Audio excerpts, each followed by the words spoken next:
Now the next step, we'll have to pick the ignition. So what we're gonna do,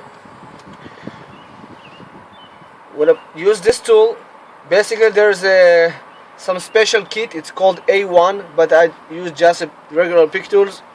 So you need to put some tension on the sidebar over here, put it inside, and then try to pick the ignition slowly.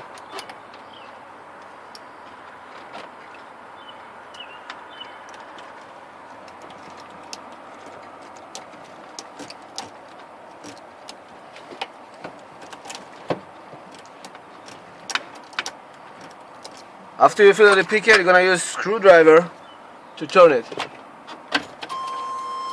That's it. Now it's in open position, and we can take the ignition out only in on position. This is why we pick the ignition.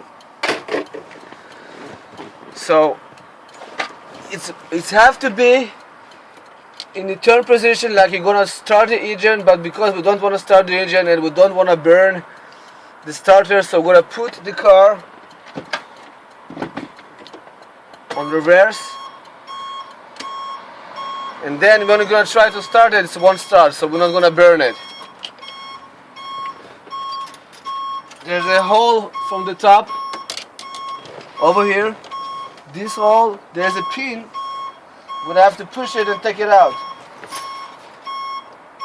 So we're gonna turn it a little bit like we're trying to start the engine.